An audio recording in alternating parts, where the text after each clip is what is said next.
Olá, pessoal. Hoje a gente está com mais um episódio do nosso podcast em oclusão, o Oclucast.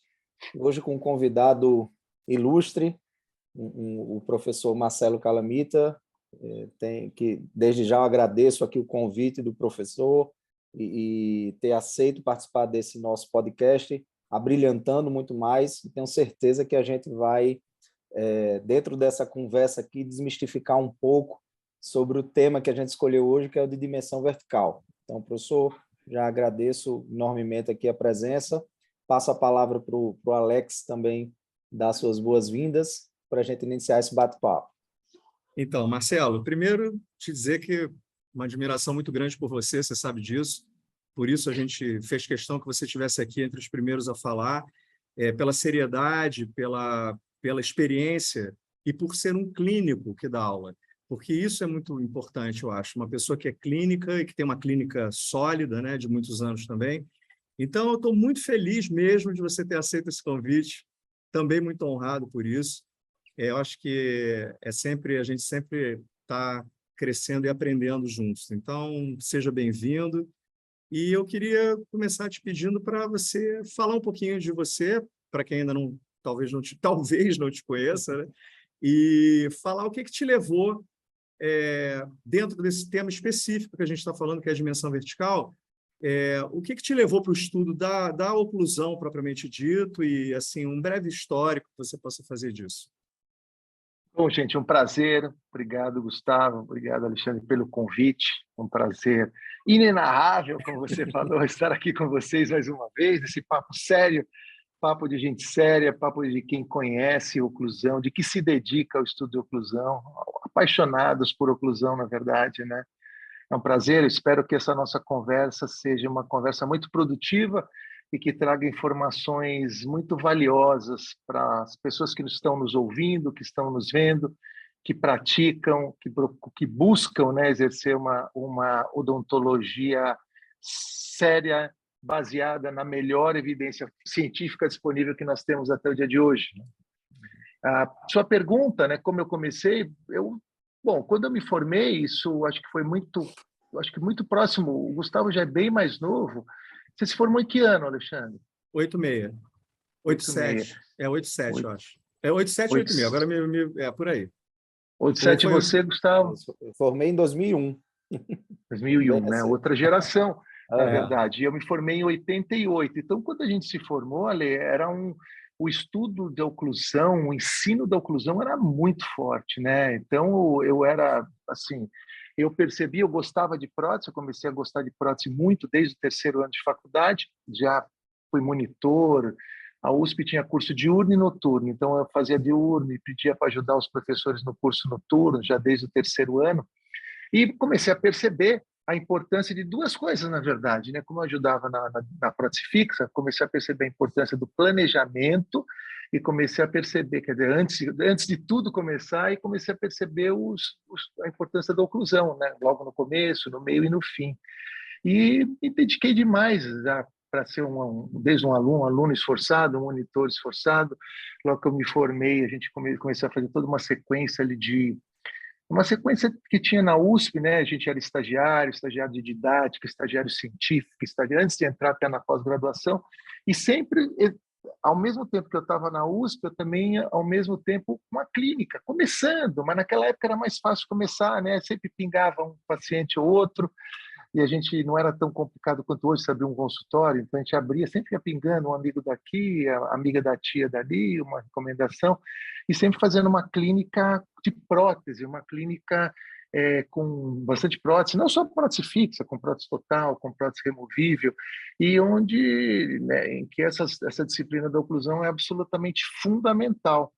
E a partir daí, sempre estudando prótese, né, que foi onde eu fiz toda a minha carreira de mestrado, especialização, doutorado, e entendendo a importância da oclusão, que não era valorizada que não foi valorizada nas últimas décadas. O que aconteceu? Houve a entrada no começo da década de 1990, 1994, mais especificamente, não, final de 80, 90, né? 90 começaram a entrar os implantes sócio-integrados no Brasil, 94 começou a se desenvolver a odontologia estética no Brasil, e só se falava em implantes, só se falava em odontologia estética e não se falava nada de oclusão. E eu ali vivenciando o dia a dia, cara, fazendo odontologia estética e fazendo implante, sempre com muito cuidado com ajustar a oclusão, com o planejamento de oclusão.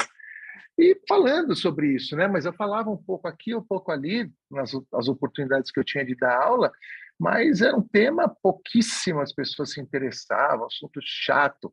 Eu acho que até o ponto de começou a ter muito insucesso. E os insucessos começaram a demorar para perceber que muitos dos insucessos, seja ele uma perda de osseointegração dos implantes, com carga precoce, uma carga excessiva, talvez precoce, ou seja ela com cargas também excessivas ou mal direcionadas sobre as restaurações estéticas, aí começou a se valorizar a oclusão.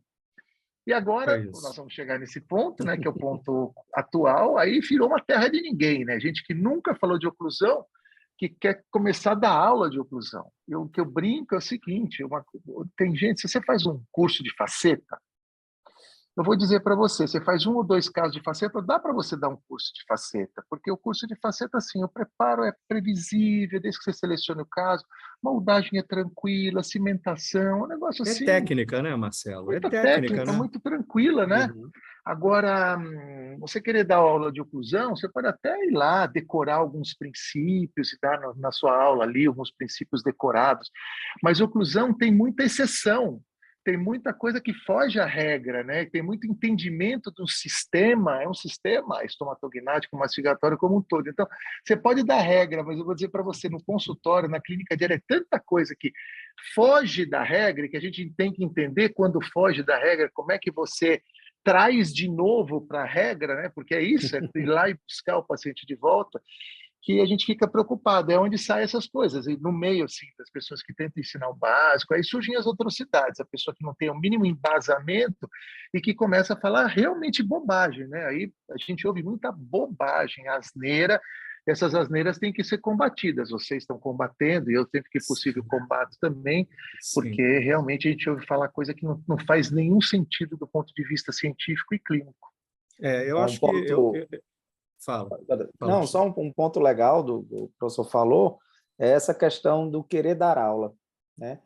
É você fazer um curso rápido de algo e você querer dar aula e bem feliz também na observação e da questão da exceção, né? Porque da aula de oclusão, você colocar aqueles princípios lá, dimensão vertical, relação cêntrica, falar dos conceitos, é muito tranquilo copiar e colar aqui, né? Mas quando você vai aplicar isso para cada paciente, é muito mais complexo, né? E assim, quando a gente fala complexo, não é impossível. O Alex fala muito isso, eu acho muito legal, né? Essa banalização de dizer é tudo muito simples, não é tudo muito simples. Reabilitação oral existe, né? Muito entendimento do sistema. Eu acho que a maior dificuldade que os dentistas têm hoje é justamente de entender isso, que precisa entender o sistema que ele trabalha, entender músculo, entender articulação, né? Para depois entender de material. O professor falou aí, o Calamita, na questão do... Demorou-se um pouco para achar o problema, né? No começo, quando dava os insucessos, era a questão ou do bruxismo, ou dos materiais que ainda não estavam bons, até entender que existe um sistema para ser respeitado, né? Eu achei interessante quando você falou o negócio da década, né, que começou a odontologia estética, porque eu fui no primeiro congresso da Revista Clínica e eu me lembro que fiquei tão desesperado naquele congresso, eu saí de lá tão mal. Eu cheguei a ponto de chegar para o professor Baratieri e falar, professor, vai dar problema. Eu ainda usei um palavrão, sabe? Vai dar problema, porque eu só estou vendo uma odontologia de 10 dentes superiores. Aí eu olho para baixo, eu estou vendo dente desgastado, eu olho lá para trás, eu estou vendo uma extrusão.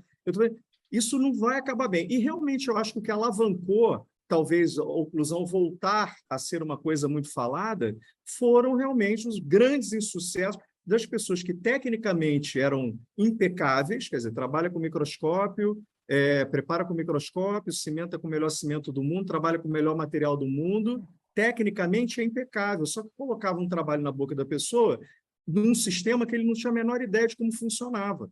Então, aí a coisa era perdida e a pessoa se desesperava. Poxa, eu fiz tudo certo, por que eu perdi? Não é? Então, em relação, vindo para o nosso tema, que é a dimensão, né, eu acho que aconteceu a mesma coisa, Marcelo. Eu queria a tua opinião em relação a isso. Porque quando eu comecei a ver um monte de gente dizendo que era só aumentar a dimensão no olho, o suficiente para caber o seu material restaurador, que depois o sistema entuba, literalmente, né? Sem nenhum critério, e como se o sistema fosse tão... apesar de ter uma alta capacidade de adaptação que ele tem, mas ele não aceita qualquer coisa. Não é assim jogar lá dentro e que deixa que ele se adapta, né? Eu queria que você desse a tua opinião em relação a isso. Sim, eu procuro, né? Até eu procuro sempre procurar entender da onde vem dentro do senso comum, da onde vem e é propagado esse tipo de erros, que isso é histórico, né? Isso até o Gustavo fez um levantamento muito legal publicado no livro maravilhoso dele. É histórico como os conceitos vêm sendo propagados e vêm sendo repetidos muitas vezes sem ninguém elucidar e sem ninguém mostrar que dentro daquele conceito algo é mais importante que o outro, né? E ficam numa discussões às vezes que são discussões que são inócuas, discussões que não agregam nada.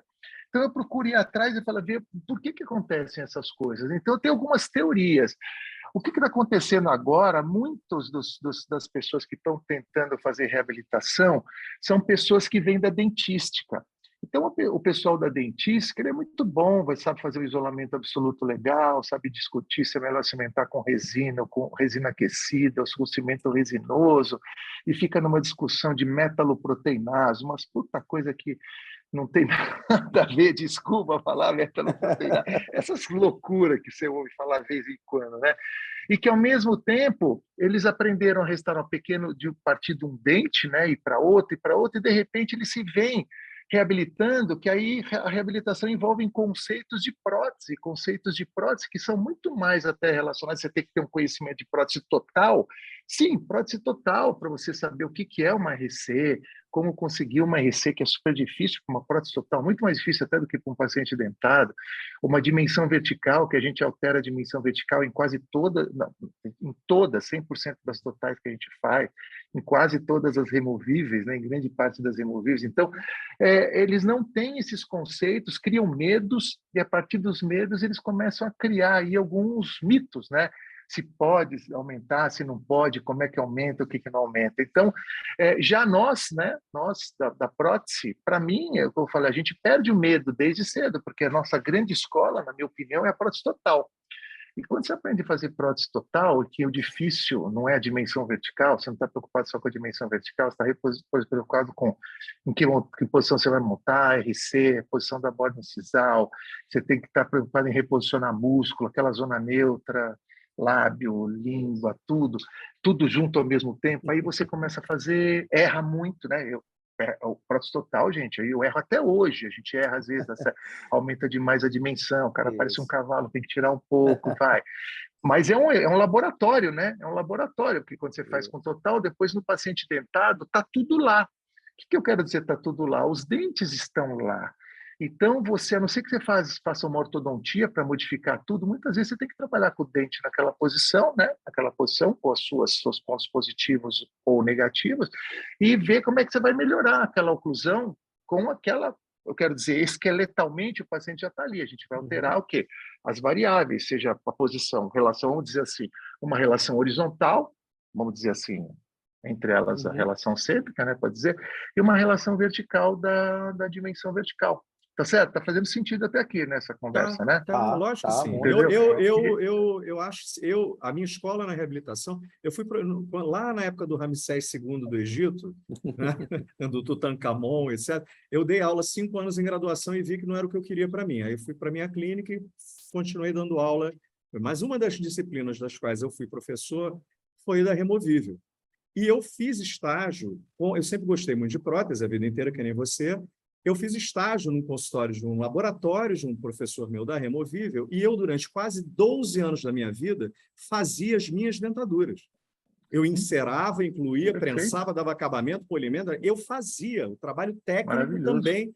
Isso foi a minha maior escola, e é o trabalho mais difícil de ser bem executado. E ele dá isso que eu falei, ele dá uma base do entendimento, do respeito que você tem que ter ao sistema, porque se você não respeita o sistema neuromuscular fazendo uma prótese total, ele expele essa prótese total. Você não consegue usar Então, você começa a entender que é uma negociação, né? É isso que você está colocando aí, é uma Gosto negociação desse termo. e personalizar o seu tratamento. Não adianta você querer criar uma forma, uma receita de bolo no qual todas as pessoas se encaixem. A análise, que era isso que eu queria que você Mas isso falasse um pouco. vem num ponto aí, desculpa interromper, Alex, só para eu me lembrei agora, é uma coisa, você falando de ensino, eu acho que é um dos grandes problemas, e o Calamita falou há pouco, da questão justamente de que muitas pessoas que reabilitam não conhecem a fundo os princípios. O que é que a gente aprende, às vezes os professores passam para a gente? O espaço funcional livre é de 2 a 3 milímetros. Pronto. Então, você tem que achar 2 a 3 milímetros. Muitos não conhecem nem o trabalho que foi feito isso no início, como se chegou a isso, né? O John Thompson, lá em 1946, que fez uma pesquisa. No estudo dele, ele mostra que variou de 1 milímetro, às vezes 0 e pouco, até 7. E aí a média dele foi isso. Então, os caras às vezes não entendem que é uma média que variou e que isso vai variar de cada um. Acho que começa muitas vezes o problema nisso aí, né? Perfeito, isso é perfeita a sua colocação. As médias, né? Que é dimensão vertical também, espaço biológico também. O pessoal pega uma parte do artigo e toma isso como uma regra universal. Espaço biológico é outra, totalmente diferente dos que nós estamos falando, mas é outra coisa também que dá para discutir. É perfeito o que você falou. Então, é assim, vamos lá, de dimensão vertical. Então, são duas coisas distintas. O que eu separo muito é dimensão vertical para paciente dentado e dimensão vertical para paciente desdentado. Para paciente dentado, eu já vou falar depois, para paciente desdentado, nós não temos referências. Então, a dimensão vertical, vamos dizer assim como a relação cêntrica, ela é é uma coisa mais macro, é uma coisa mais grosseira, digamos assim. Porque você sabe a dificuldade de manipular, imagina manipular um paciente, vamos dizer, manipular, obter essa relação com bases, às vezes bases apoiadas em maxilas e mandíbulas superatróficas, elas não têm estabilidade, então a gente tem que conseguir um registro ali numa dimensão vertical aceitável. Aí vem os métodos preconizados na literatura, vamos dizer, não vamos falar de relação central, que vocês já falaram sobre isso, mas vamos falar dos métodos os mais preconizados, da deglutição, o método fonético, ou o compasso de Willis. Aí você vem com o compasso de Willis, né, aquela coisa que vai te servir como estimativa, principalmente com um aluno, eu acho, que ele mantém, mas está ali o cara, muitas vezes, com uma posição instável, uma dificuldade de manter estável, às vezes protruindo, muitas vezes, você com aquele paciente, e aí, professor, o cara está meio um pouco acima do peso ou não, tem um papo maior, mais, aperto menos. Gente, isso dá uma variação absurda. Isso dá uma variação da ordem de milímetros. De milímetros, que numa prótese total, a gente está ali, né, a gente vai requerer uma grande acomodação do sistema estomatognático. Para mim é que tem mais, quer dizer, é o mais difícil de todo, né? Porque o cara tem que se acostumar com a dimensão, com a fonética, porque ele não tinha dente ali, vai ter toda uma nova, um novo procedimento totalmente, né, diferente do que ele tinha em termos de ressonância fonética. Então, é uma macro que na maioria das vezes a gente faz, na maioria das vezes, desde que você tem olha como é que eu estou falando, na maioria das vezes, desde que você tem uma experiência, você acerta. Quem não tem experiência é muito mais difícil acertar, porque é muita coisa, gente. Eu acho que dimensão vertical, posicionamento de borda incisal em dentadura, não é? Relação central, para o paciente sair falando bem, no primeiro momento, muito difícil. Então, aí, eu falo, tudo bem, mas esse é o método que a gente tem. Eu recomendo uma combinação de métodos, ou seja, pode usar o compasso, você ter uma referência, ok.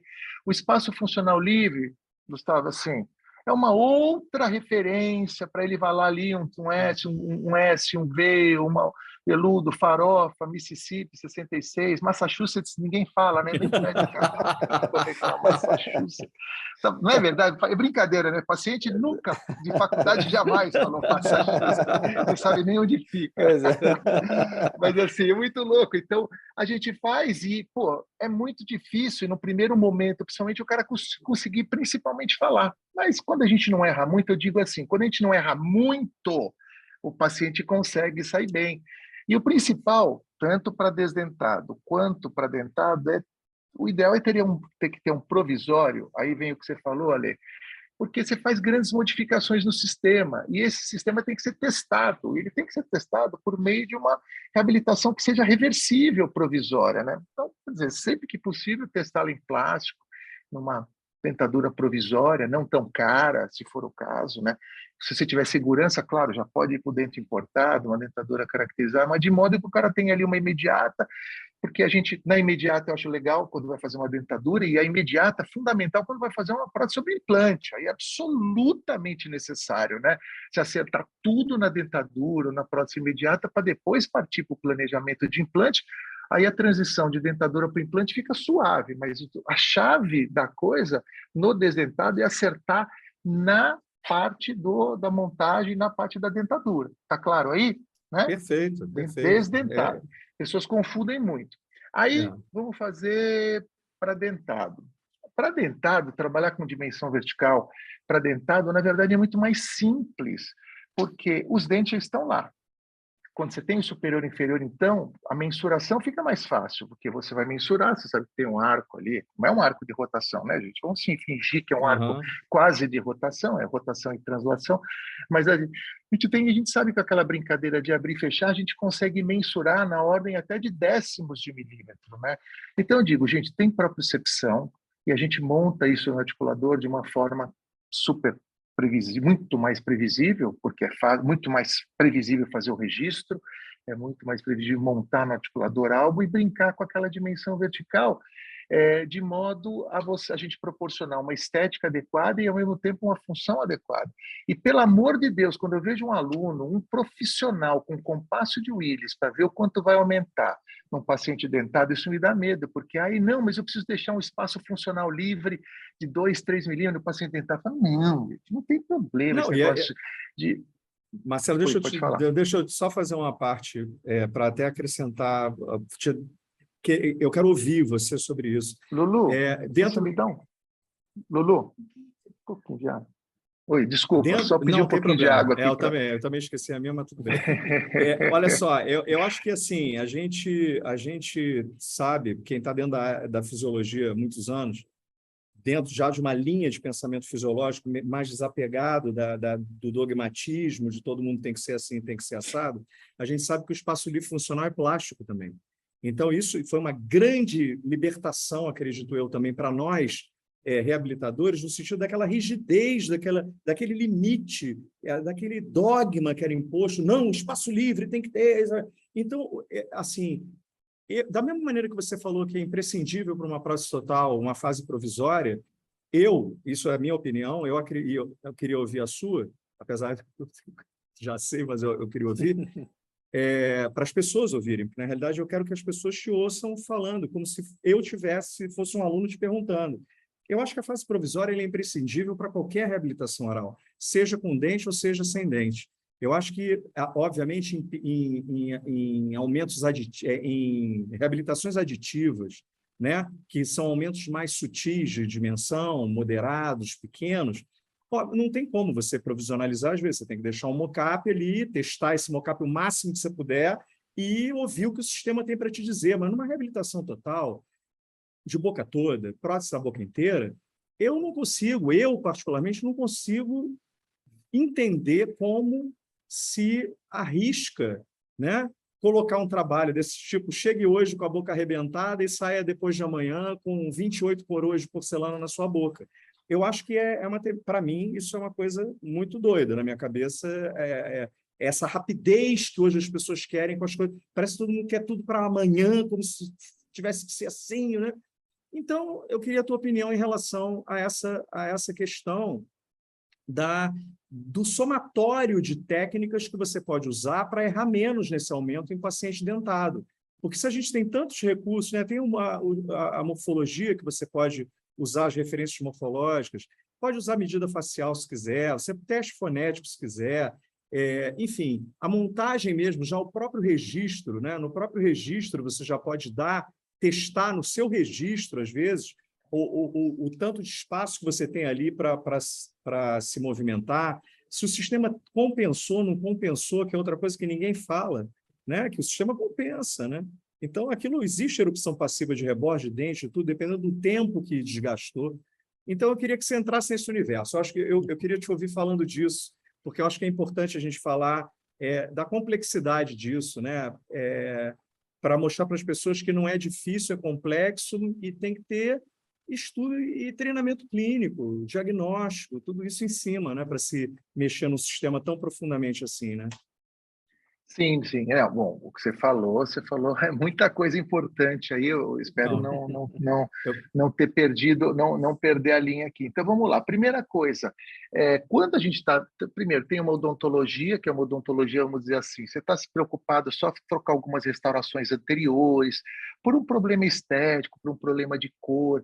A parte posterior não tem desgaste, ela está bem mantida, então, o sistema está se demonstrando estado fisiológico, saudável. Então, a gente pode manter toda aquela chave de oclusão, digamos assim, nos preocupar com aquela substituição das restaurações estéticas e fazer uma odontologia que a gente chama ela de conformativa, né? Esse são termos já antigos, né? São termos bem antigos, da década de 70, basicamente, que é o conformativo, é o que tá funcionando, se mantém e vai substituir pequenas restaurações por ordem estética que não vai alterar o comportamento do sistema, o esquema oclusal, basicamente. E aí tem isso que você mencionou, que a gente precisa, quando o paciente nos procura, muitas vezes a gente precisa reorganizar o sistema. Seja ele porque ele está no estado patológico, ou seja, existem várias características, dores articulares, dor ou desconforto muscular, movimentações dentárias, migrações, fraturas, lascas, espaço periodontal alargado do ponto de vista periodontal, mobilidade, abfrações, né, com todas as possibilidades que a gente pode discutir sobre isso, mas são vários sinais, né, patognomônicos de doença oclusal, do sistema estomatognático que está no estado patológico. Então, esse caso, mesmo que o paciente tenha nos procurado por razões estéticas, ele tem indicação para ser reorganizado, ou seja, você buscar uma nova relação maxilomandibular e reconstruir uma oclusão a partir daí. E aí que aparecem os problemas que vocês estão falando nos podcasts, né? Ou seja, o problema de buscar uma relação cêntrica, que eu acho que tem que ser a posição mais reproduzível possível, né? Não é uma posição única, não é uma posição estável, não é uma posição estática, na verdade é reproduzível para você reconstruir a partir daí, e uma dimensão vertical que te permita reabilitar esse caso da maneira mais conservadora possível. Então, basicamente é isso, né? E uma dimensão vertical que te permita reabilitar o sistema mastigatório com a mínima, isso que é importante esse termo, com a mínima necessidade de adaptação possível, ou seja, o sistema vai se adaptar, mas não vamos forçar a barra. Quanto menos a gente alterar, menos ele necessita se adaptar. Então, isso favorece, né? A gente tem que favorecer o processo de evolução e de adaptação, na verdade, do sistema. É aqui que o dentista trabalha. Eu gosto de usar uma frase que é o seguinte: o bom dentista é aquele que faz o paciente se adaptar da melhor forma possível ao longo da vida dele, para continuar com os dentes e continuar com o melhor estado possível. Então é isso, a gente tem que intervir para ajudar o paciente a se adaptar, né? Ou seja, e a gente sabe que quanto mais você força, ou seja, quanto mais você aumenta a dimensão vertical, quanto mais você altera a relação, mais não é que ele não vai se adaptar.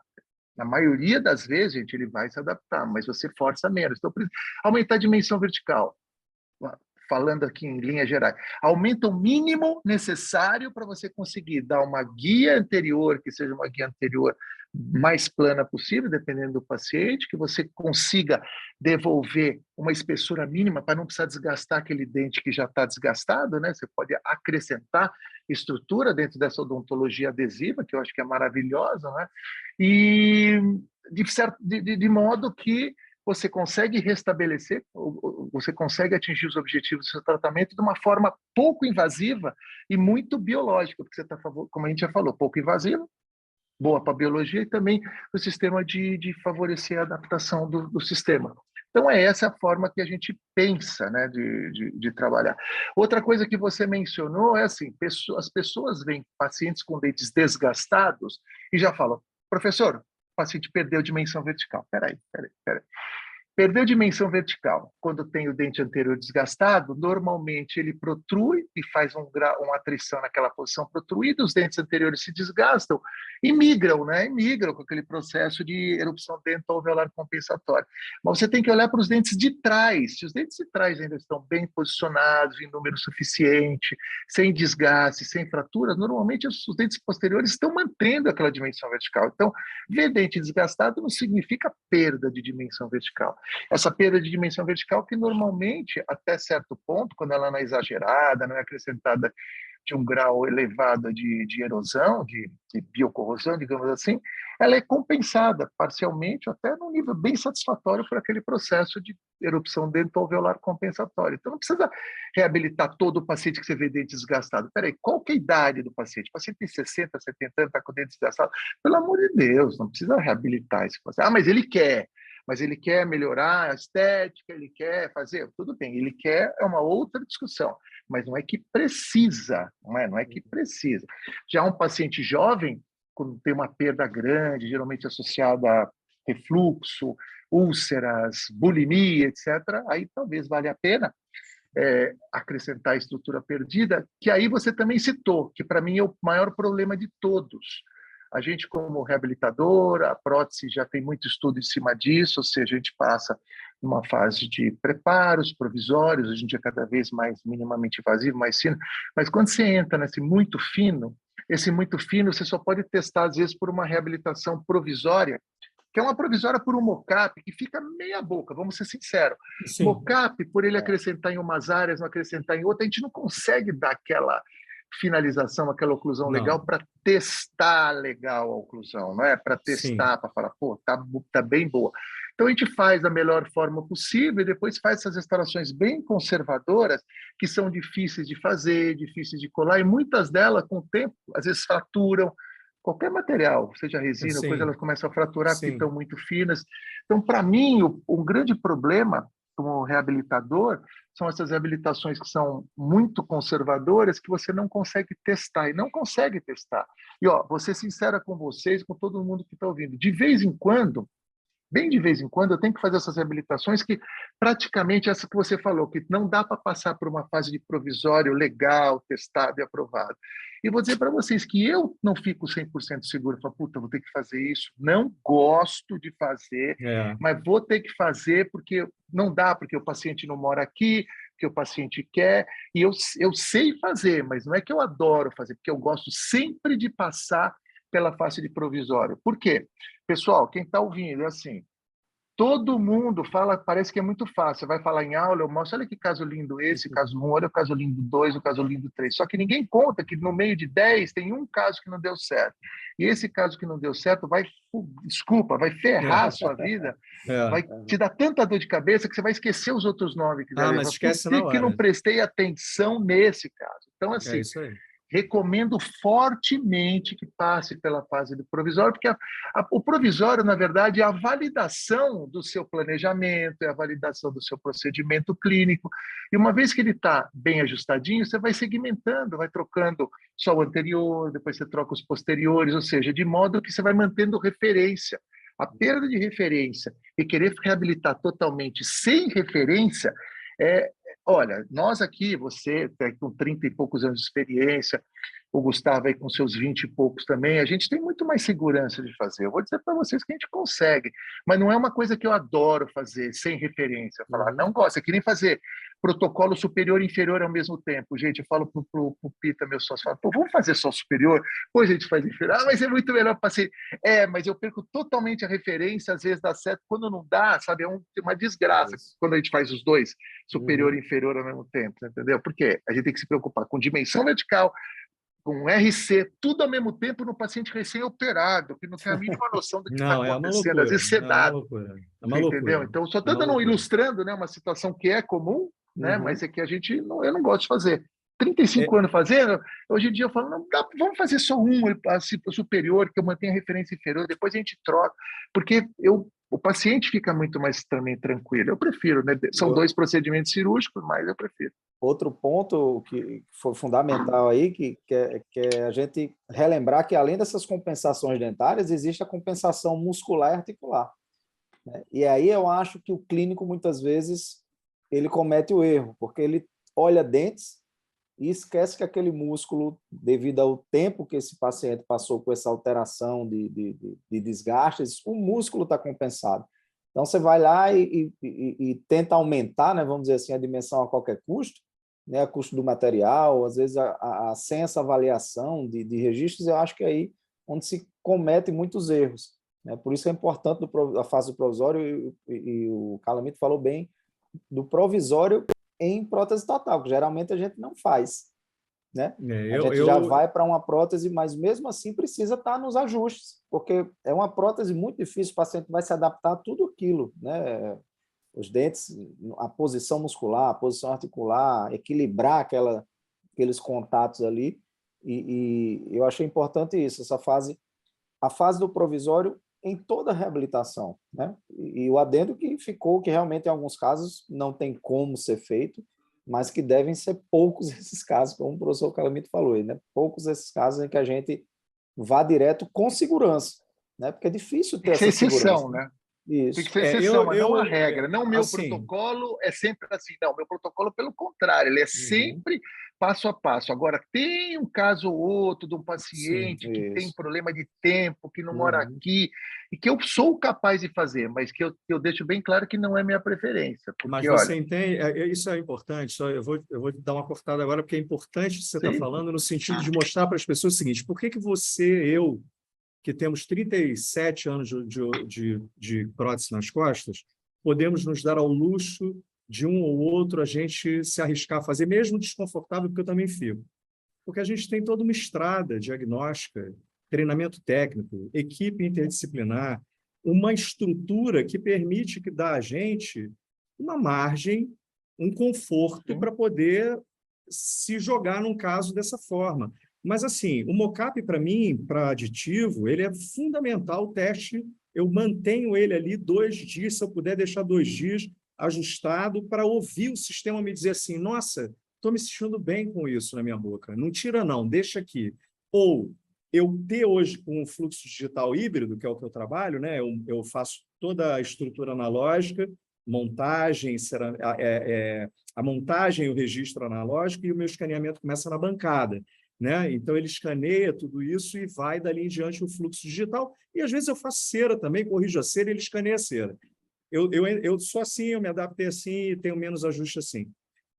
O que eu acho mais incrível na questão provisória, numa reabilitação total, num aumento de dimensão como esse, é você, quando ajustou tudo e o sistema te disse assim: nossa, gostei da sua ideia, porque até o momento que está no articulador é uma ideia do que você acha que pode funcionar. Não é aquilo ali. É assim, eu vou perguntar para o sistema se ele gostou da minha ideia. Aí, no final da adequação, nossa, estou confortável, falando bem, mastigando bem, estou músculo legal, as coisas. Você só duplica, você molda ou escaneia aquilo ali com material de precisão e dá para o técnico ele sobrepor imagem, porque aí na cerâmica o ajuste é mínimo. Mínimo. Então, aí o cara sai do 0 para a cerâmica, ele vai ficar enfiando broca na cerâmica, Marcelo. E a gente sabe o que é enfiar broca em cerâmica, qual é o futuro da cerâmica, né? Sim. Então, eu acho que é isso que eu tenho visto aí. Essa rapidez, ela termina sendo um prejuízo gigantesco para todo mundo que está embarcando nessa. Eu acho que tem que ter essa consciência de que o barato, como o barato sai caro, eu acho que o rapidinho na reabilitação, esse rapidinho irresponsável, também sai bem caro. Outro ponto, Alex, só complementando antes do professor Calamita continuar, você falou, nós temos tempo de estrada. Na verdade, essa visão diagnóstica que se tem com o tempo, o importante de, às vezes, você, vamos dizer assim, ultrapassar ou você avançar em algo, é você ter a certeza de que se algo der errado, você vai saber o que é, né? Você vai diagnosticar aquilo. Então, muitas vezes, quem está aprendendo agora e já quer aprender pelo método mais fácil e mais rápido, quando acontece o problema, ele não sabe o que foi, né? Se foi o material, foi bruxismo, né? Não, tudo é bruxismo agora. Qualquer coisa que dá problema vira bruxismo. Gustavo, para complementar o que você está falando, eu gosto da frase: o bom profissional não é aquele que sabe fazer o certo. O bom profissional é aquele que sabe o que fazer se der errado. É isso aí, entendeu? perfeito isso. Isso é perfeito. Então, é exatamente o que você falou. A gente sabe que não é para fazer, mas a gente sabe que se está errado, eu vou fazer uma curva, mas eu trago de volta. É isso aí, Exato. é isso aí. A gente utiliza muito isso de exemplo, né, com um implante, por exemplo. O cara quer aprender hoje a fazer uma cirurgia guiada, né? Então, ele vai para um curso, onde já está pronto ali, ele vai colocar o guia, vai só perfurar, sem fazer retalho, sem fazer nada, ele perfura e instala o implante. E se der errado? Né? Se houver alguma intercorrência, você sabe abrir o retalho, fazer todo o procedimento aberto, como é o convencional? Então, você só pode ir para o guiado, que teoricamente seria mais simples, se você souber o complexo, porque com alguma intercorrência você vai ter que abrir aquilo e você vai ter que fazer o procedimento. É a mesma coisa na reabilitação. Já vou passar para isso aqui. Se der errado, poxa, isso aqui eu vou ter que voltar, vou ter que fazer isso, aconteceu. Você saber do problema e não aconteceu o problema, e como a gente que é professor assim, sempre recebe, né, mensagens e perguntas, professor, aconteceu isso, estou com esse caso, tal. O que foi que eu errei? E aí fica difícil, né, da gente fazer o diagnóstico depois. Sim, perfeito. E aí, outra coisa que você tinha me perguntado, é assim, eu prefiro, dentro dessa nossa experiência, já fazer um registro utilizando, num primeiro momento até, ou um DIG, ou mesmo um lift gauge, né, para aqueles que não conhecem aquelas tiras de long, já com um aumentozinho que eu acho que seria o meu ponto de partida para o diagnóstico, ou seja, eu não parto de uma mordida, faço um registro em máxima intercuspidação ou um RC, eu faço um registro já aumentando um pouquinho a dimensão, a gente já sabe que eu já levo esse côndilo para RC com o DIG ou com o lift gauge e já faço com um aumentozinho ali. Um aumento que eu vou dizer para você... Oi? Eu trabalho assim também, eu chamo esse registro de DVO em ponto zero, né? Eu já registro no GIG o tanto de aumento que eu pretendo dar e não mexo no pino. Eu trabalho dentro daquele universo que eu já estabeleci no registro. Eu também trabalho assim. Aí você monta, né? A gente faz tudo bem, é meio com uma estimativa, aí quando você vai encerar, aí você fala, vou aumentar 0,1, aumentar 0,2, ou diminuir 0,1, 0,2. Ou seja, quanto menos você mexer no pino, melhor. Melhor. Né? Melhor porque a gente sabe que o arco de rotação do articulador é totalmente diferente. Não é totalmente, é diferente do eixo de rotação na boca, né? Sim. Então, eu gosto de variar o mínimo possível o pino incisal. Marcelo, eu digo que sempre, quanto mais perfeita for o seu planejamento fora da boca, menos ajustes de adequação você vai ter na boca, porque sempre você vai ter que fazer ajustes de adequação na boca, seja pelo método digital, ou seja pelo método analógico, ou seja o híbrido, sempre você vai ter que adequar o seu projeto que vem simétrico, né, para uma máquina que é completamente assimétrica. Não tem como você adequar, achar que você botou aquele enceramento lá, fez aquela montagem naquele articulador todo certinho, com côndilo, uma bolinha, não tem disco, não tem nada, e transfere isso para a boca, com todas as alterações dimensionais de material também. Quer dizer, para mim, o momento mais crítico é justamente essa transição do projeto que está fora da boca para colocar na boca, o que exige mais da gente, como reabilitador. Sim. Técnica, diagnóstico, que se você tira do articulador, bota na boca e fica tudo alto, tem que ficar metendo o braço, tudo aquilo que você fez antes já perdeu a credibilidade, não valeu nada. Se tudo ficou alterado a ponto de você ter que enfiar motor, né? Então a transição ela tem que ser delicada, ela tem que ser precisa e sempre vai ter que fazer adequações. Né? Agora, tem que ser o mais coerente com aquilo que estava lá fora da boca. Né? Eu acho que esse é o momento mais crítico, talvez, na minha concepção do treinamento do reabilitador, né? Nessa transição. Seja analógico ou seja digital, entendeu?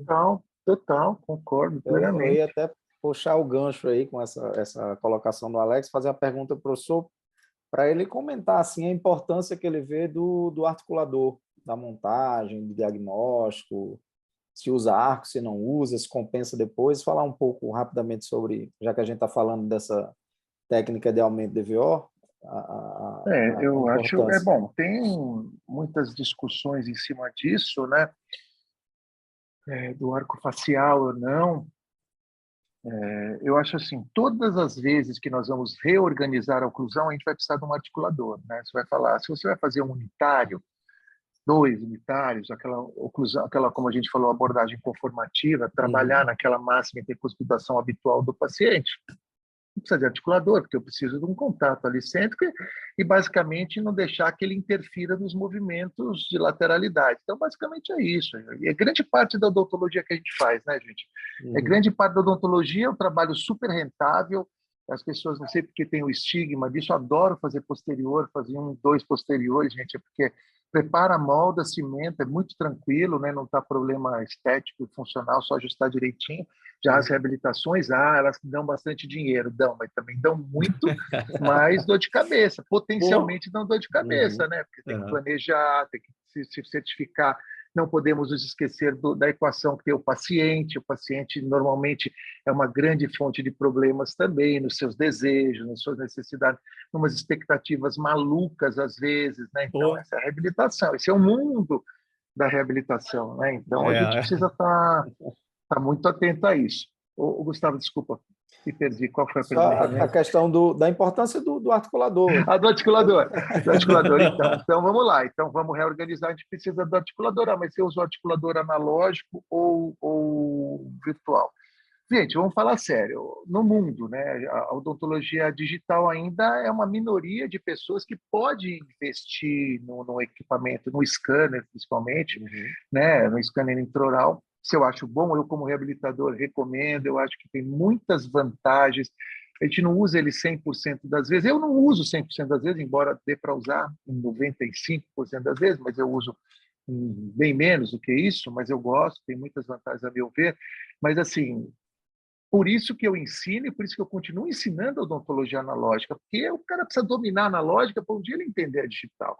Então, a digital tem scanner intraoral, quer transferir a parte estética por meio de fotografia, mais para um alinhamento do plano, sabe fotografar, porque assim, não precisa de arco, eu tiro foto, mas você sabe tirar foto? Que eu vejo o paciente tirando foto assim, porra, não adianta, precisa ser aquela foto padronizadaça, o cara de frente, orelhinha mostrando por igual, face por igual, olhando para o horizonte, né? Aquela coisa, a posição neutra da cabeça, que eu vou dizer para vocês, raríssimas vezes eu vejo aluno tirar uma foto decente, nunca está assim, porque quando eles vêm mostrar para a gente, falam, essa foto não está boa, não dá para ver. Mas claro que dá para a gente fazer isso. Aí eu acho assim, método super simples, demora de 5 a 10 minutos, 5 a 10 minutos em montar um articulador com arco facial. Eu falo, gente, você já tem da faculdade, você vendeu? Não, então já está usando, então você vai transferir todas as informações estéticas e vai ter uma referência ali da parte funcional em relação a uma distância de eixo de rotação que ajuda, que auxilia, pelo menos nessas partes que a gente vai aumentar a dimensão vertical, né, essas distâncias de eixo de rotação, para dar umas guiazinhas, para dar uma guiazinha com uma melhor definição. Então, sim, eu acho que tem que usar o articulador, se você só saber montar e lidar com o articulador analógico, com certeza. Se você está no virtual, ou se você tem ainda para investir mais ainda, entrar no Moldjoy, entrar no Cicat Function, começar a introduzir outras coisas que são possíveis de introduzir, mas que eu acho que muita gente quer vender muita coisa sofisticada e não sabe do simples, quer vender T-scan, mas não sabe ajustar a oclusão, sabe, esse tipo de coisa. Acho que não. A gente tem que entender o básico, a partir do básico, o articulador está ali. As pessoas têm medo porque os professores também não sabiam desmistificar esses instrumentos, estavam perguntando coisas desnecessárias na prova, o cara fica com bronca, assim como o isolamento absoluto, uma coisa super simples que a gente faz todos os dias, assim, com muita facilidade. Então, claro, o articulador, nesses casos. Agora, você perguntou, você monta o articulador em todos os casos? É óbvio que não. Você monta o articulador em todos os casos para planejar o caso quando o cara vem na primeira vez no seu consultório? É óbvio que não. Lógico que não. Eu vou... mas é uma ótima ferramenta de diagnóstico, mas eu não vou fazer para todos os casos, porque eu não sei nem se o paciente vai tratar comigo. Exatamente. Entendeu? Então, no primeiro momento, uma visão geral, uma ideia de planejamento para o paciente. Vou fazer com você. Eu já sei que já está incluído uma montagem e um refino desse diagnóstico. Nada que vai mudar o planejamento, porque a gente já percebe, né, se tem uma grande prematuridade aqui, se tem um grande problema oclusal de plano ali. A gente percebe sem precisar montar no articulador. Agora, para poder fazer um planejamento inicial do paciente. Eu vou te fazer uma pergunta que é óbvia para a gente, mas eu quero que as pessoas ouçam, porque eu acho que é importante elas saberem. Quando é que você conclui, você criou um projeto de aumento de DVO para o seu paciente, tá? Bom, estabeleceu lá, fez o enceramento, diagnóstico, fez seus provisórios, transferiu para a boca do paciente, adequou, né, com precisão ali, fez a adequação à realidade, né, do seu projeto. O que te diz que você acertou no seu projeto? Essa é uma pergunta como super clínico. comum, né? Como clínico. Essa Não, mas eu acho pergunta, que é importante as pessoas cara, ouvirem isso. não, importante eu vou dizer também, porque é uma das coisas assim, que é um momento que eu me exalto normalmente nas aulas, que eu falo, e aí, quanto tempo, né? Aí o cara vai levantar a mão e falar, 3 meses, 6 meses.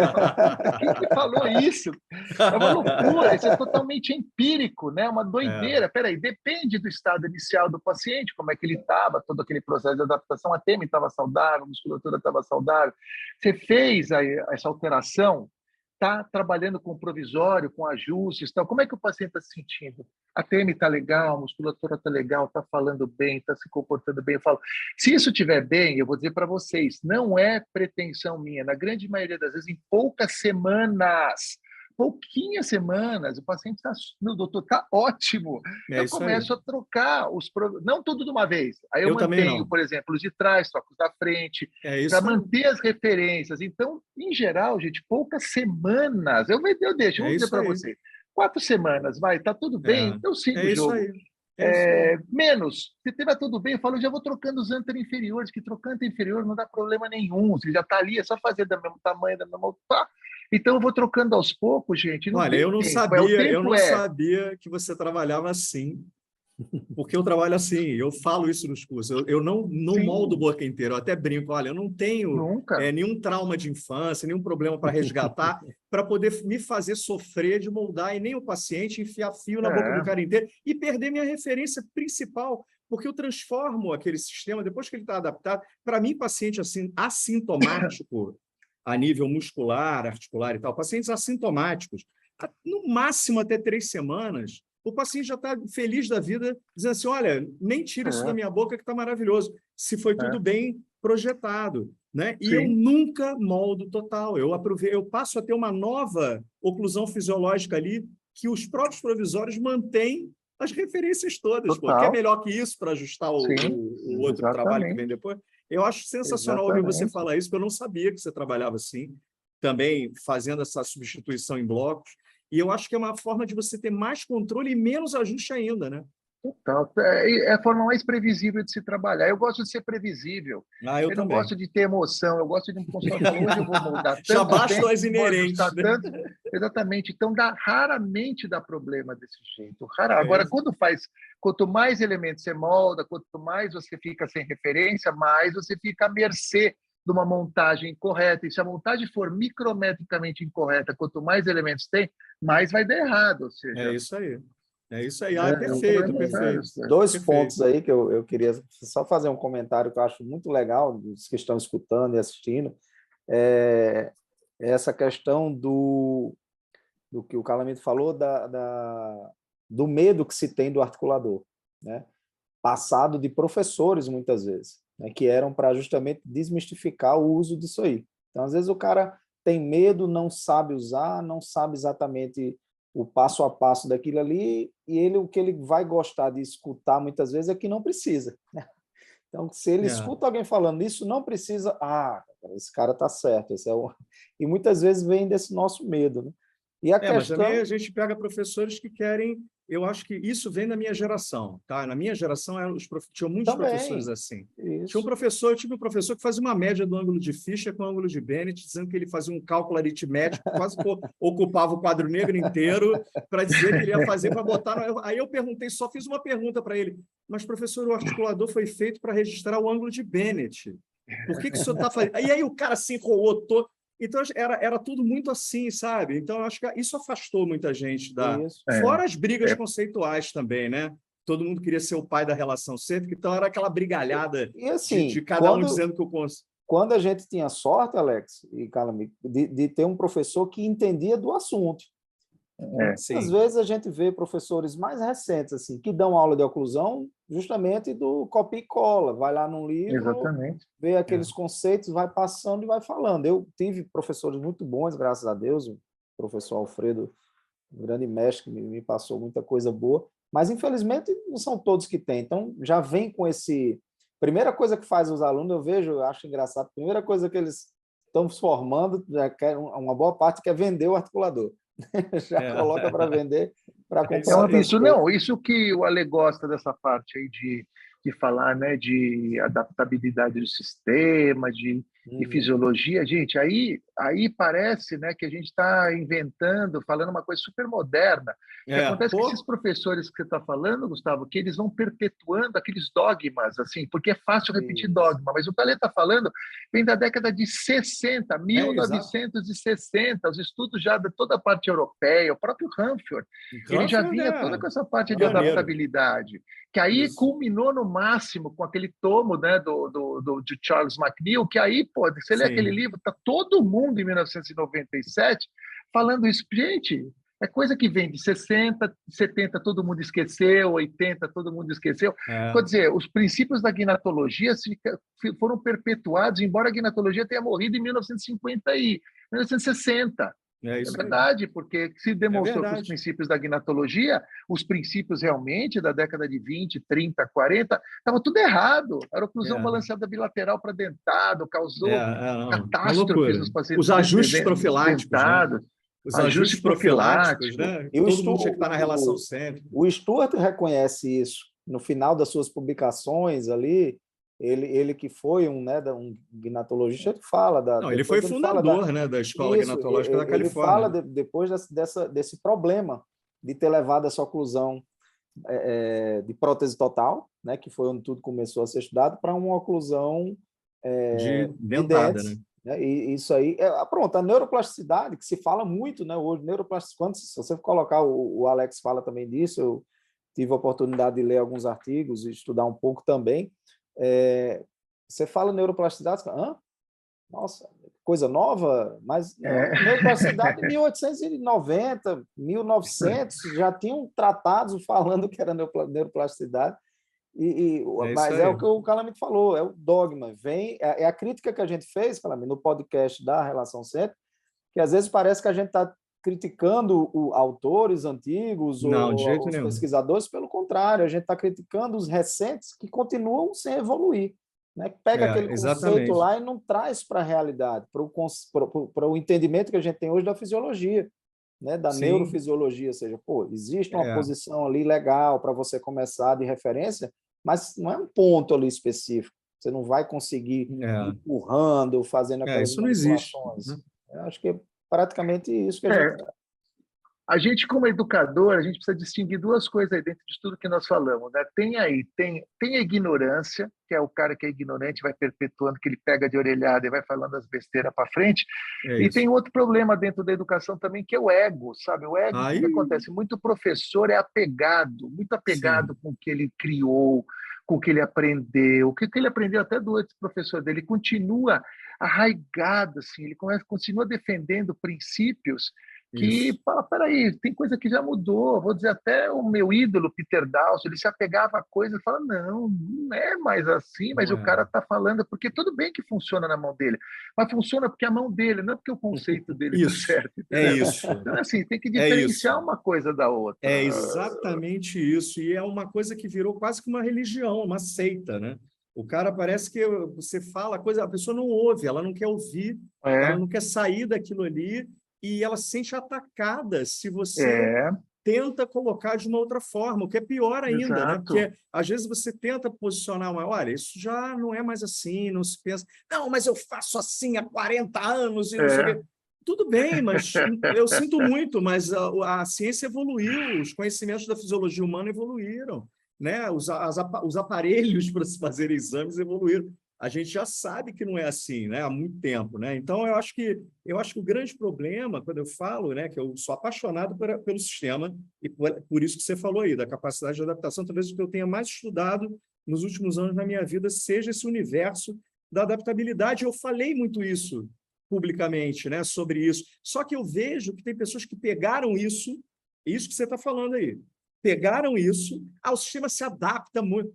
Aí a pessoa pega essa frase e acha que ela pode botar o que ela quiser ali, que ela pode fazer o que ela quiser ali, jogar lá dentro de qualquer maneira. Não precisa saber ajustar dente. Que é isso? Você não precisa saber estabilização oclusal, não precisa. O sistema se adapta. E aí virou meio que o contrário. Meio para em alguns segmentos, como é que é aquele negócio quando você faz o feitiço virou contra o feiticeiro, no sentido de, porra, não é nada disso. A gente tem que entender o que é adaptabilidade. Eu fiz até um negócio, eu fiquei tão agoniado ultimamente, que eu fiz uma live eu comigo mesmo, desabafando, mostrando assim, gente, não é isso. Não é. E se não se adaptar? E se você colocar lá e não se adaptar, você vai saber por que não adaptou? O paciente chegar desconfortável, aumentou, ficou uns dentes de cavalo lá, que eu tenho visto uns dentes desse tamanho, o cara botou, aí fica, aí o paciente aí começa a desgastar trabalho definitivo, aí o cara me manda um inbox, professor, help. Aí me manda uma radiografia, me manda uma boca como se eu fosse mágico. Falei, qual foi o planejamento? Qual foi o critério? Qual foi a sequência clínica? Fase provisória? Nada. É aquela coisa, tipo, vamos botar na boca e que o sistema se adapta. Aí vem a pergunta, e se não se adaptar, o que você vai fazer? Chora, né?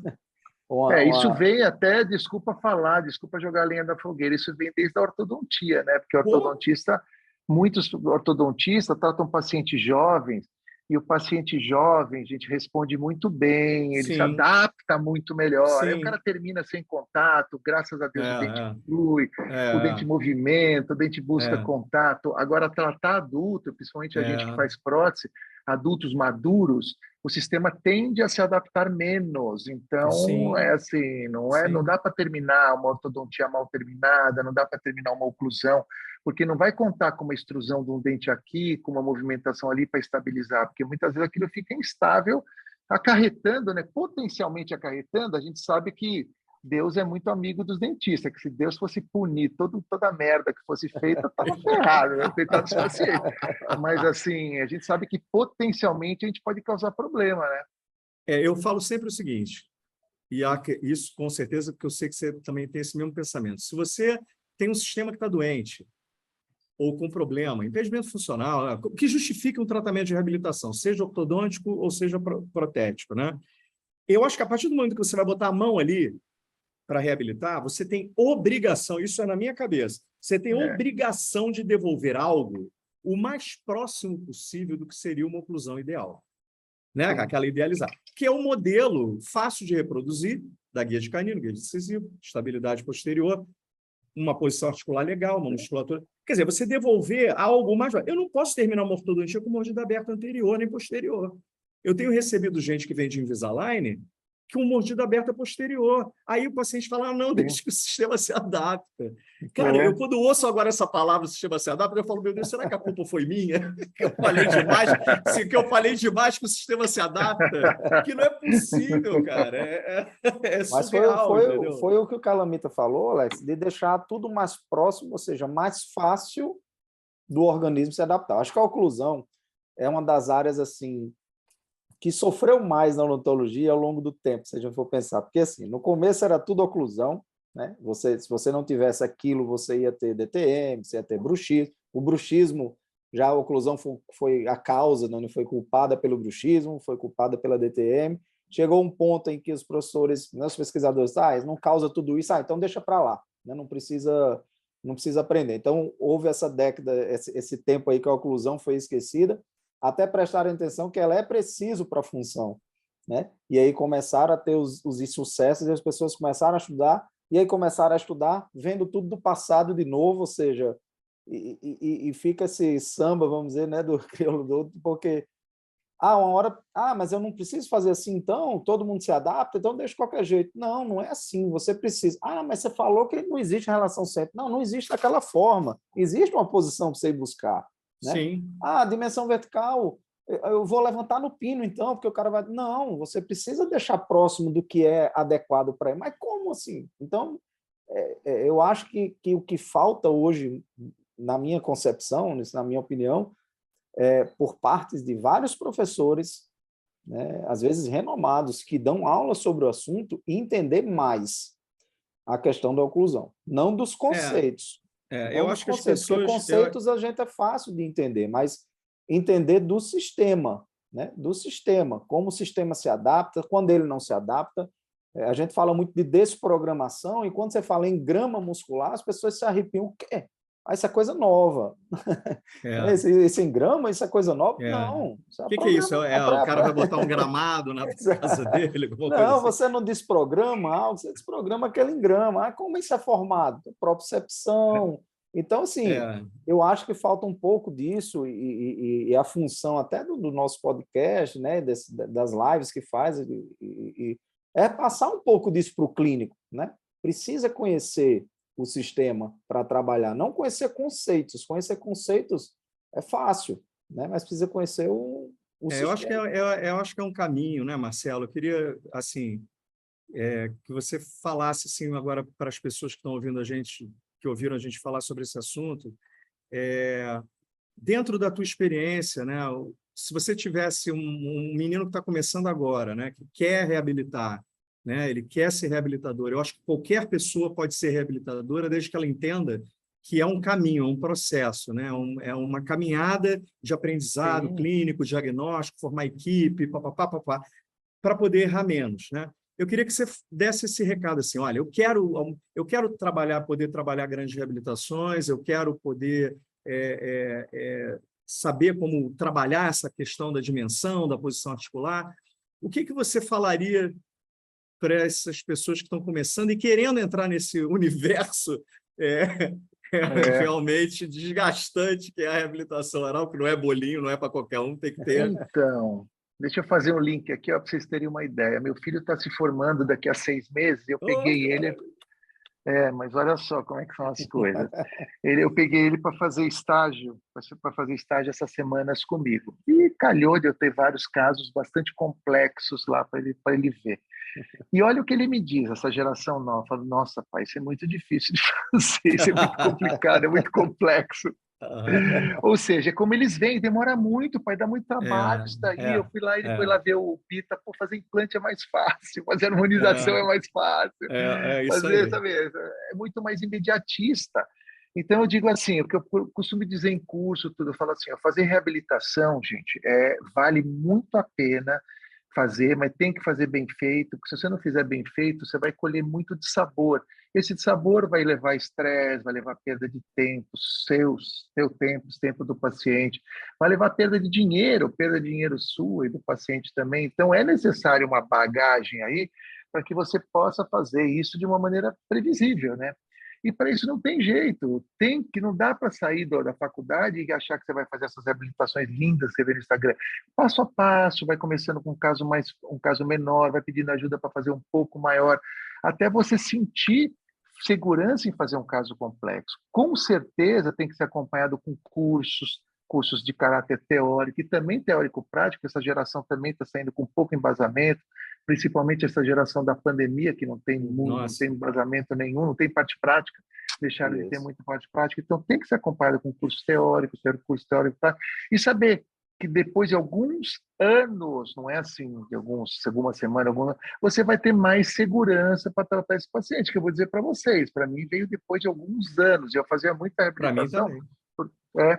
Porque eu era dentista até da Polícia Militar, então eu tive a oportunidade de fazer muita reabilitação recém-formado, né? Porque eu tinha paciente na polícia. Agora, eu acho que vale a pena, é uma profissão, é uma especialidade que vale muito a pena, tem recompensas super, eu adoro, assim, recompensas de realização e também recompensas de financeira, né? Quando você faz bem, se você não fizer bem, você pode ser processado, você vai ter prejuízo pra caramba, não vai dar certo isso não.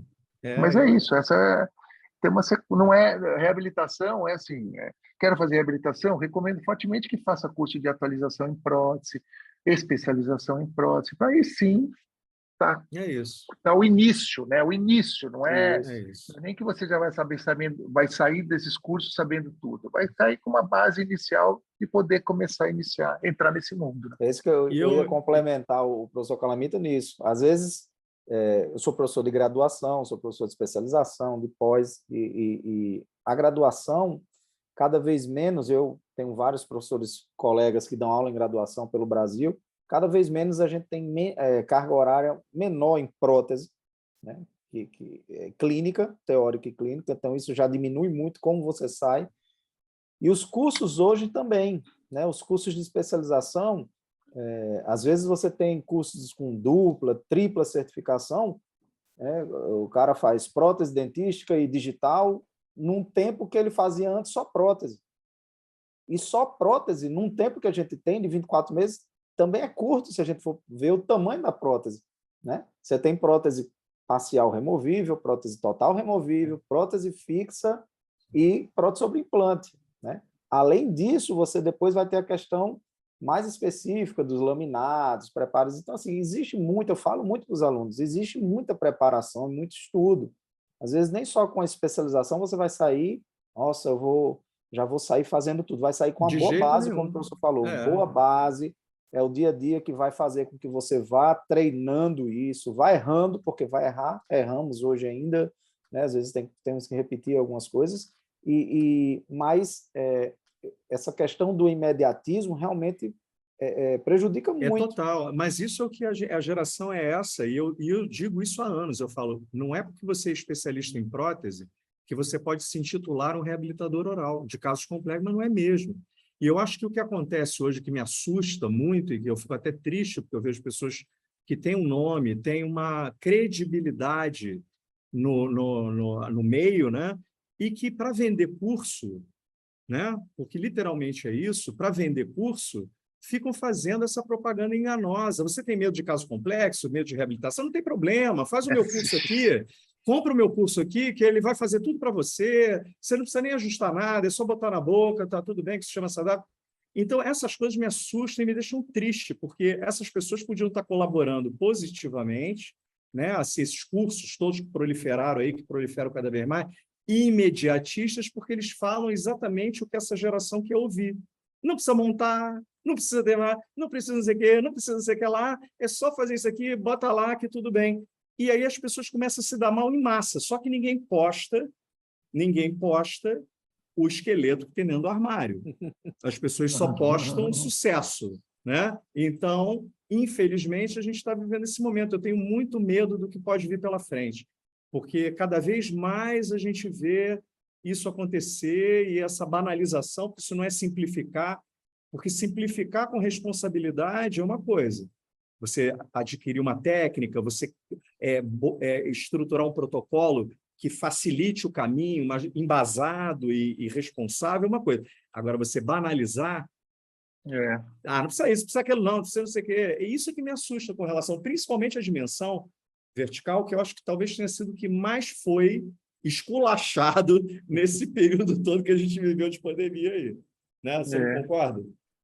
Total, exatamente. É um assunto, mas é um assunto que tem muitos mitos, devo dizer assim, desde que eu me lembro, eu, Gustavo, pode me corrigir, desde 1935, começou com essas coisas de não aumenta a dimensão vertical, não pode alterar, o sistema não se adapta, umas besteiras que eu falo, não é possível que pessoas tão inteligentes como Clyde Skyler, por exemplo, falava, não aumente a dimensão vertical, Thompson, não aumente, como assim? Se eles faziam prótese total, e para fazer qualquer prótese total, tinha que. Eu falei, não é possível. O cara faz prótese total, normalmente ele não fazia prótese total, então, né?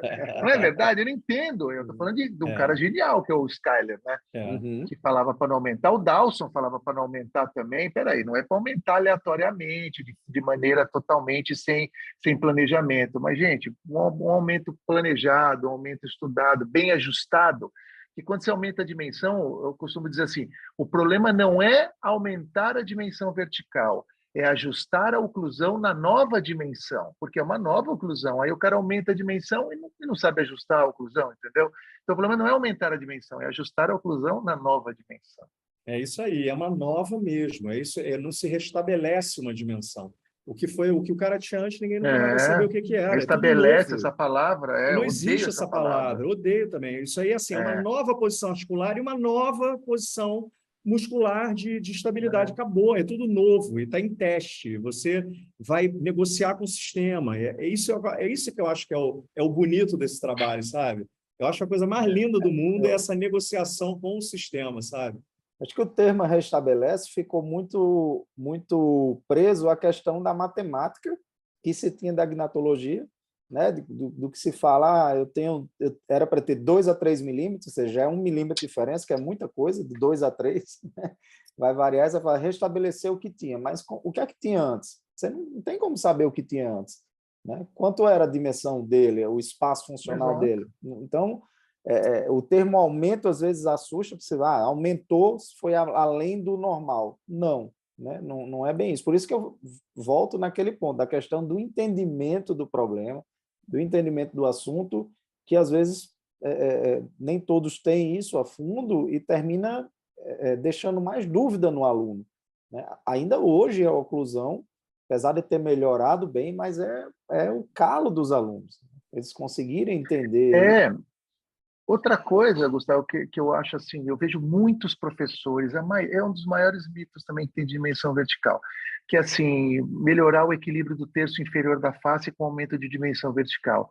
Isso para um paciente desdentado, tranquilo, vai fazer uma prótese sob implante, tranquilo. Mas, gente, paciente dentado, muitas vezes é uma deficiência esquelética que o cara tem, você entendeu? Aí o paciente aparece no meu consultório com quelite angular aqui, ó, quelite angular, fala, eu fui no profissional e falou que vai aumentar a dimensão vertical, vai diminuir a quelite angular. Eu falei, gente, não é quelite angular, é que você envelheceu, você está com 70, 80 anos, tudo cai, é claro que forma ruga aqui.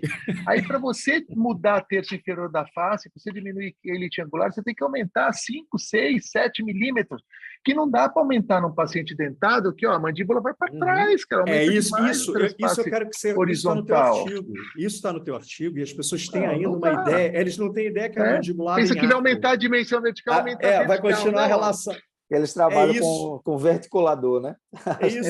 Não dá para aumentar. Não, isso que você angular, falou... não dá para tirar. Eu falo para você, não dá. Não dá, Se alguém falou não que dá. sim, não dá. Não tem como, entendeu? Assim, a quelite, ela vem da prótese total, né? Dos pacientes edentados totais que ficavam realmente murchos e tinham quelite, porque colapsa tudo. Mas assim, no dentado, no dentado, não dá. E outra coisa que eu acho que isso você falou, é outra coisa que a gente vê também, aberrações em relação à estética, aquela relação de borda incisal com o quanto que aparece de borda incisal quando você está com lábio em repouso. Qual é a idade da pessoa? Não é? Aí você vê umas pessoas com os incisivos deste tamanho. Não, mas tem que aparecer quando é... Gente, isso aqui cai. A idade cai. Há um colapso, né? O cara querer continuar aparecendo borda incisal depois. Então, assim, eu acho que são coisas que as pessoas ouvem uma coisa e aí estabelecem aquilo como sendo o dogmatismo. Tudo isso isso. É querer criar um caminho único para tudo e acabou. E é a banalização, né? É a banalização. Exato. Olha só, Marcelo, eu acho que a gente já está dentro do nosso tempo para podcast e eu queria que você finalizasse considerações finais em relação à dimensão mesmo, que você acha que seriam importantes você deixasse um recado final para o pessoal que está querendo também trabalhar esse... bom, eu tenho que trabalhar a dimensão. O que você... Eu não gosto de conselho, mas assim, quais são as observações que você faria importantes em relação aos cuidados que essa pessoa deveria ter antes de se aventurar a mexer numa dimensão vertical de um paciente? Não, acho que para pensar no aumento da dimensão vertical, acho que o aluno, o profissional, ele tem que saber de algumas implicações que vão ter. Então, primeiro, para você aumentar a dimensão vertical, você tem que saber como é que você vai posicionar essa mandíbula, como é que você vai posicionar esse côndilo na cavidade articular. Ou seja, para aumentar a dimensão vertical, antes de tudo, você precisa saber botar os côndilos na posição de relação cêntrica, porque uma vez que você tem a posição de máxima intercuspidação, uma vez que você abre, você já perdeu, e aí você precisa se certificar se os côndilos estão ou não na relação cêntrica. Mas estava bem na máxima intercuspidação e estava totalmente assintomático. Sim, porque ele estava assintomático naquela máxima intercuspidação. A partir do momento que você não tem máxima intercuspidação mais, aí a mandíbula fica solta no espaço, você não sabe se ela vai se adaptar ali. Então é melhor a gente recorrer a uma posição com os côndilos corretamente assentados numa cavidade articular saudável, né? Que fique bem claro. Então, precisa entender, antes de aumentar a dimensão, precisa entender de relação cêntrica. Como obter, da forma mais previsível, eu falo para as pessoas, aluno, profissional menos experiente, vai de DIG, vai de lift gauge ou vai de desprogramador terapêutico, COIS é um deles, tem N diferentes desprogramadores, né? Porque eu acho que dá mais segurança, o cara fica mais seguro nessa obtenção do que uma manipulação, né? Sim. Até porque a manipulação não dá para fazer também no digital, porque você não consegue congelar a mandíbula. Então, precisa entender disso, saber que tem que montar no articulador sempre que vai aumentar a dimensão, tem que aumentar no articulador, até para você observar as implicações do aumento, quanto vai alterar as guias, né? A inclinação das guias, quanto vai alterar o trespasse vertical e horizontal. Isso é absolutamente necessário fazer esse jogo, fazer essa negociação, que é uma palavra que eu gosto muito, que você usou, eu chamo de negociação estético-funcional, o quanto você tem que aumentar. Precisa brincar com o articulador, aprender a brincar com o articulador para saber o quanto é possível. Tentar aumentar sempre o mínimo possível, que dê condições estéticas, que dê condições estruturais, ou seja, você soma a estrutura, né? Não subtrai mais do que já o ácido ou a atrição desgastou, né? Ali, dê guias favoráveis. Eu acho absolutamente necessário passar por uma fase de validação desse planejamento, ou seja, todo esse conceito estava na sua cabeça, você passou da sua cabeça para o articulador e para a cera real ou a cera virtual. Isso tem que ser colocado na boca e ver se isso deu certo, né? Deu certo do ponto de vista estético, deu certo do ponto de vista funcional. Uma vez que você testou, eu recomendo que você faça a substituição desses provisórios por definitivos aos poucos. Aos poucos eu quero dizer, não tudo de uma vez perder a referência que você teve. Mantém os de trás, faz os anteriores, inferiores, depois mantém os da frente, faz os posteriores, de forma assim, geralmente eu troco em 4 sessões, né? Antero-inferiores, póstero-inferiores, superiores e posteriores. Eu acho um jeito de se manter a previsibilidade do sistema. E outra, pelo amor de Deus, não precisa usar placa de mordida porque você aumentou a dimensão vertical, né? A placa de mordida, ela só é recomendada se, pelo diagnóstico inicial, uma das grandes possibilidades é o paciente desgastou seu dente por um forte componente de bruxismo, de preferência um bruxismo do sono, porque se for bruxismo diurno também, o bruxismo diurno, muitas vezes a placa não vai adiantar você fazer a placa que ele aperta durante o dia, não vai usar a placa durante o dia. Então, assim, bruxismo do padrão de ranger, né, de rangimento, em geral caracterizado por a noite, aí sim vai usar a placa. Não é porque você aumentou a dimensão vertical, não é porque você fez uma reabilitação. Se você fez a reabilitação, ele não tinha bruxismo, ele vai tender a continuar sem bruxismo. Agora, se ele tinha bruxismo antes, não vai haver reabilitação ou dimensão vertical que vai curar o bruxismo que ele tinha. Ou seja, nós temos que continuar protegendo esse sistema. Eu misturei as coisas aqui, mas acho Não, mas foi importante lembrar da maravilhoso. placa também. Não, foi maravilhoso, assim, maravilhoso. E pronto, e a reabilitação acabou, e tenha certeza que a chance de durar, se fizer do jeito que nós estamos falando, é maior. Que a chance de durar do jeito que nós estamos falando é maior. Eu não estou dando a receita do sucesso, Isso. que tem vezes que você faz tudo certo e dá errado. Tem vezes que você faz tudo errado e dá certo. Mas vamos fazer certo. Eu prefiro fazer certo. Não, mas olha... Mas para quem gosta de receita de bolo, tá aí. Só isso. Não, mas olha, foi sensacional. Alex, só para pegar o gancho aí que eu achei extremamente interessante, a questão da placa, né? A gente escuta muito hoje da placa toda hora, para todo mundo, para proteger minha reabilitação. Proteger de quê? Proteger do material que você fez ou de alguma atividade. Então, importante isso, achei muito legal, eu falo muito isso. Professor, escutei falar que todo caso tem que terminar com placa. Não, você vai terminar caso com placa se o paciente tiver bruxismo do sono. Né? Isso. Se ele tiver um bruxismo em vigília, pode ser que quebre. Você não vai colocar a placa para o cara usar durante todo o dia. Então, e é um controle completamente diferente, que não tem nada a ver com o noturno, são entidades diferentes, não tem nada a ver. Exatamente. Né? Isso Não, mas eu adorei a capacidade de síntese a essa hora. Sensacional. Foi que foi. Até a placa a gente foi. Isso é sensacional. Isso é do clínico. Isso aí a gente fala e a gente vai vendo, né, Marcelo? Eu acho que está tudo na cabeça já de um jeito, então já é o modus operandi ali que já está no sangue, que vem. Sim. E eu acho ótimo isso. Eu acho importante a pessoa ver que mesmo com toda a experiência, com todo o conhecimento, com todo o sucesso e tal, a gente tem que estar ali preparado para passar por essas etapas, se preparar para entender que isso é um processo de etapas, né? E se preparar também para quando não dá certo, para a gente saber, foi o que você falou, às vezes a gente faz tudo certo e, de repente, dá uma emperrada ali num determinado ponto e você tem que saber e entender por que está emperrando e corrigir E é isso aí, a vida nossa é essa, né? É um carrossel de emoções diários. Às vezes de manhã você coloca o trabalho, você está felicíssimo, à tarde você já tem um estresse e aquele inferno que você vive ali. Por isso que eu falei, reabilitação não é bolinho, né? É para os fortes. É para os fortes. É isso. O Seabra abriu e eu vou finalizar, e depois o Seabra fala, e depois você finaliza também. Eu queria te dizer que é sempre um prazer imenso quando a gente conversa. Eu fico muito feliz. Eu gosto muito de você, te respeito, além de gostar da pessoa que você é, te respeito como profissional enormemente. Admiro você.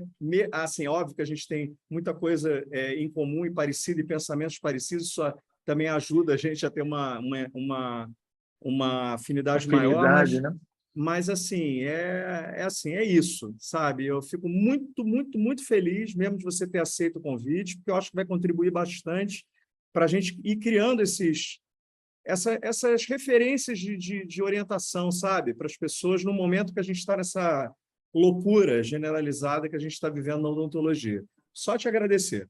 Obrigado. Um beijo para você. Eu agradeço.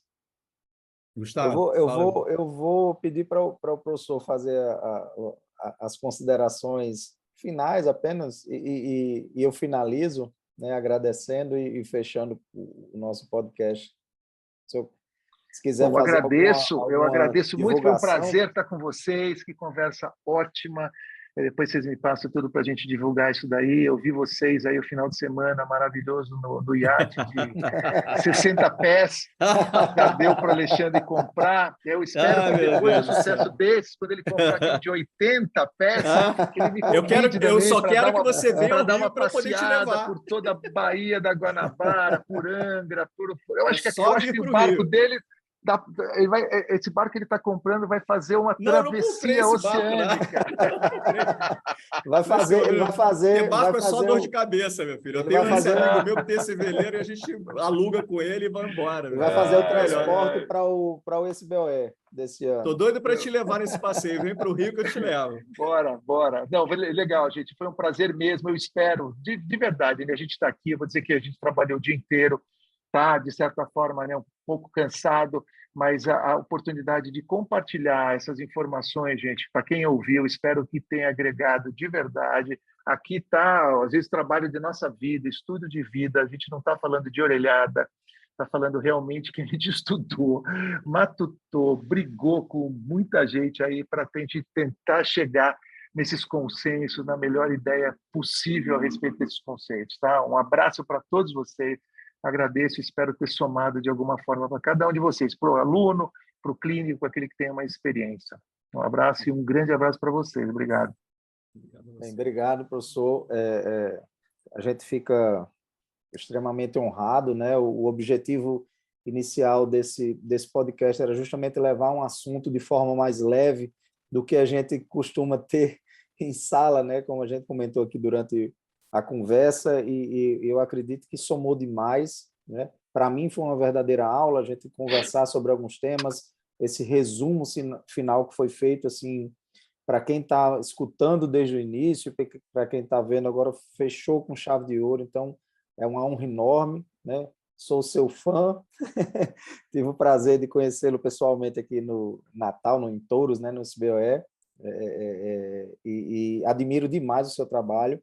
E sinto muita honra, como falei, o senhor estar presente aqui, abrilhantando isso aí. Espero que todos tenham gostado, eu acredito que gostaram, né? E em breve a gente vai fazer a divulgação e o lançamento. Tá? Então, obrigado a todos que ficaram com a gente até agora. Um minutinho até, desculpa até te interromper, um jabá final, né? Até para quem quiser, eu publiquei um artigo sobre dimensão vertical, está em algumas diferentes línguas, 65, foi uma revisão com 65 artigos, e depois no capítulo do meu livro, Estética em Função, eu atualizei, são mais de 100 artigos revistos sobre dimensão vertical. Então, o tema dimensão vertical tem 100 artigos, mais de 100 na revisão, e eu leio os artigos, não é que eu repico, pego de um artigo, eu vou e leio 100 artigos, quer dizer, então está ali para quem quiser se aprofundar ainda mais no assunto, não é? Obrigado, viu, Gustavo? Desculpa te interromper. Não, sem problema. Então, peraí. Então, já que ele falou do livro, eu vou dizer a vocês que é um livro que eu indico largamente. Todos os meus cursos eu estou indicando o livro do Marcelo, porque eu acho que é um livro, além da parte científica, ele tem uma parte de clínica incrível. Assim, ele passeia por todo o processo clínico de uma maneira muito legal para quem está querendo entender o que é uma organização de uma clínica no nível daquele trabalho. Eu acho que é um livro espetacular, um livro que está fisiologicamente extremamente atualizado, né, dentro dos conceitos. Né? Esse artigo dele de dimensão, eu também até cedo para os meus alunos no final dos cursos, porque eu acho que tem que ler, porque é um artigo sensacional também. Então, é importante, foi ótimo você lembrar de falar, porque eu acho que a gente deveria ter falado esquecido também, eu também tinha esquecido. Porque eu recomendo mesmo todos os meus cursos. O livro do Marcelo, esse livro é Estética em Função, né, Marcelo, o nome do livro? Isso. E o artigo que ele tem, quem escreveu com você foi o Christian, não foi também? Esse do Christian, o Newton Sesmo e o John Coyce. Isso, então é isso. É isso aí. É bom deixar isso no final registrado, porque é muito importante as pessoas lerem. Né, não, também. Eu vou buscar, se tiver algum link específico, professor, para fazer a compra online, a gente pode colocar descrito aqui no link aqui do canal. Depois eu passo para você, então. Tá legal, seria legal. Obrigado. O artigo de dimensão vertical é clássico, né? Eu utilizo também nas minhas aulas e é um livro fantástico. Então, realmente... A gente pode botar também o link do artigo, eu disponibilizo para você, se quiser. Ótimo. Seria legal também. Tá bom, eu passo o artigo aí. Você disponibiliza junto, tá bom? Isso, tranquilo, vamos nessa. Tranquilo. Beleza. E realmente, tá bom, então. agradecer para a gente finalizar até o próximo episódio e só complementando o que o professor falou, que a gente vai chamar convidados aqui que realmente contribuam e façam baseado em evidência, né? Não é só o eu ouvi falar, ou eu faço assim e dá certo, né? Baseado com o professor falou, leu todos os artigos e conseguiu resumir e passar de uma forma melhor para todos nós. Tá? Então, obrigado a todos e até o próximo podcast.